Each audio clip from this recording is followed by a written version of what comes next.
like to get paid to burn calories. Yeah, don't we? Sounds nice. Kind of. Through the cubicle, Heidi is live in Gilbert at Felicia Romero's Fit Method. Good morning.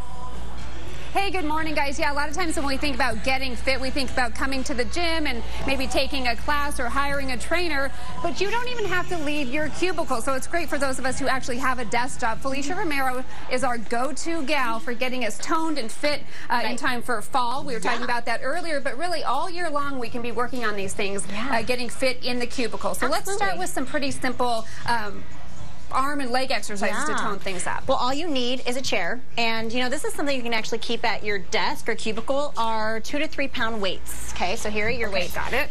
And a band. Okay. So these things are very, very simple. So right now what we're going to do is we're going to be doing a squat with a press. So make sure your feet are shoulder width apart. When you're doing this as well, always make sure your core is engaged.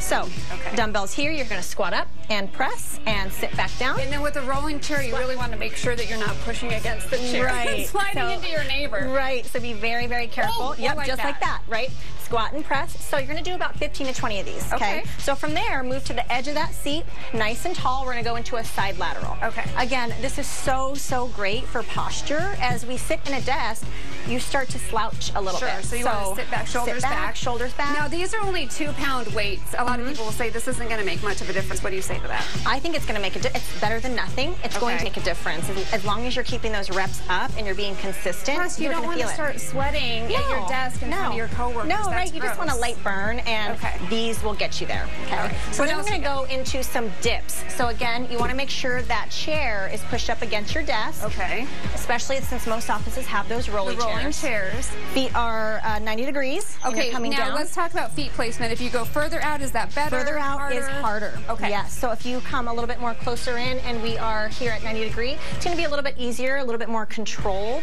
And then feet straight out, a little bit tougher because you're pushing more body. Your body weight's on your arms. Right. Okay. Perfect. And you're going to feel it tremendously in those triceps. I know. I felt it just before the break. Right. Okay. So push up.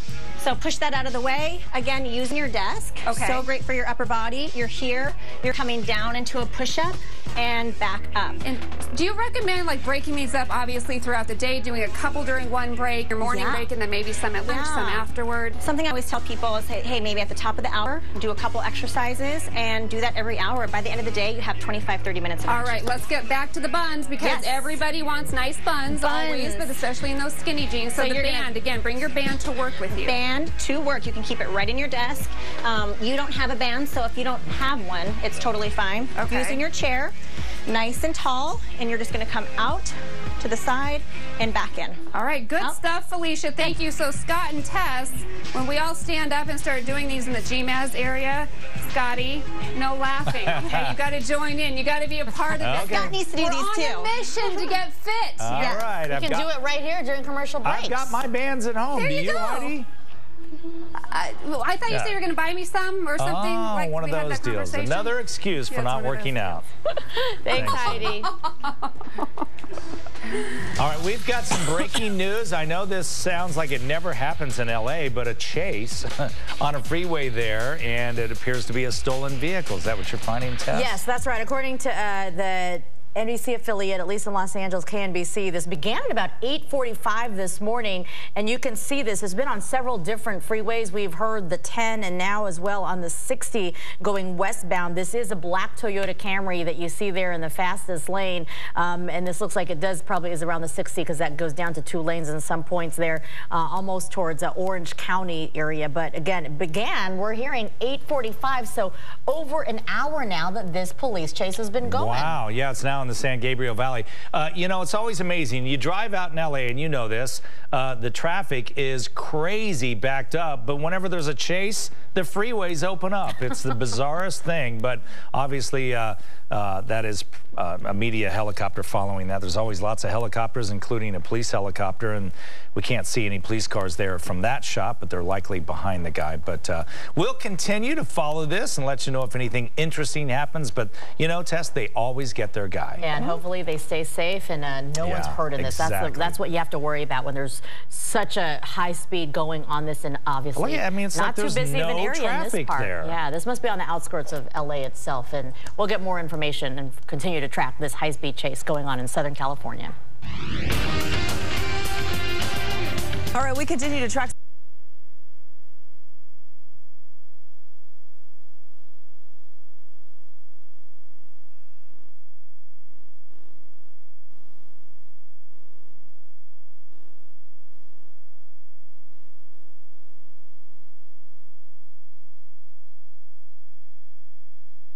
It's a known edition. It's done in chalkware. It's known. This piece actually sold at Doyle's in New York in 1999. The family had bought it, and now it's here in Scottsdale. And you can see it's dated right there. Wow. But I mean, this is history. They would do their faces for future molds, future bronzes, future statues, because you were the president. Right. So no one knew, you know. So a very rare and very cool piece. Yeah. And then one more thing I want to show off. We've got this car here, one of so many old antique, beautiful cars, model cars. Yeah, the cars range from 19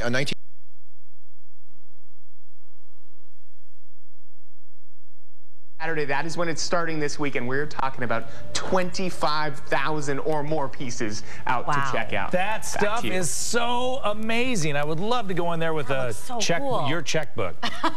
Then you would get nothing because it would bounce. That would make it perfect. Everybody have an awesome Monday. Bye-bye. Your Life A to Z up next. Hands up as of right now, but now facing the officers, and obviously they're just waiting for the cooperation. We don't want to show you these pictures. So we're not showing you just in case it ends the wrong way. But let's stay with this, and we'll describe what's happening. They have their guns drawn. They have their guns drawn. He is standing. Now he's walking out into the middle of the road, but he does not appear to be walking in the way that you would want him to walk, which is when hands over his head and away from them. Yeah. So now he's gone to the median wall. Oh, no. And now going into oncoming traffic. There's a whole bunch of traffic in his, well, he's staying in the median, and they're zooming out a bit. And he may be planning on... he's going to try to run across the road there. I'm counting at least, looks like 9 or 10 units that are stopped. The CHP officers are obviously following him. He's right on the median now. It's probably like a 40 or 50-foot median. Now he's just crossing a small highway in the other direction. Southbound lanes of the 215 highway. And there's no traffic oncoming right now, but he's kind of slowly walking across those 2 lanes. It's only a 2-lane. Now he's on the shoulder of the road.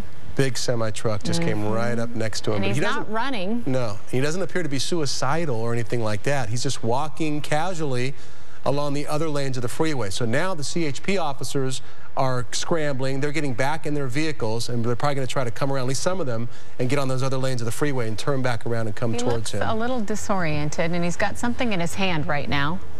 Yeah, there's a reason, obviously, we're not showing you this because it's very volatile. He does definitely have something in his hand right now, but doesn't look right. It doesn't look like a gun, though, to me. It looks like a hammer or a screwdriver or something like that. With something long, right? But he's on an overpass now, and there's a roadway underneath, so he's high above.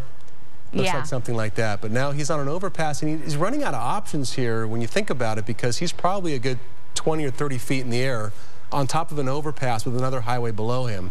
CHP officers, I'm surprised they're not there yet, are probably circling around. They're going to try to get into his lanes of traffic, and I would imagine they're going to block off the traffic coming into that area as well.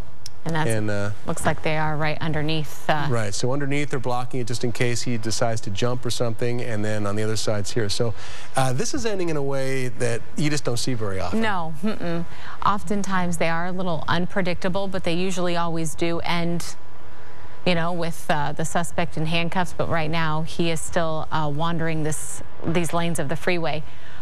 So I'm surprised that the CHP officers haven't gotten back to him yet. Maybe they had to go down quite a ways to get to where they could make a U-turn and safely do it. Right, but generally there are, you know, designated areas, I would imagine every mile or two, right, that are designed just for this, so they can get back and spin around on it. Because this was a wide median, and it wasn't like a concrete median in between. It's just a wide kind of like just brush and grass. Yeah, and there was like the, you know, small, short metal sort of barricades that divided the 2 sides of the freeway, but nothing that wasn't hard enough to, you know, jump over or anything. Okay, so do you want to continue to watch this? Or are we going to go to Courtney? On top of it. I think we, you know, want to do. Courtney, I know, is standing by too.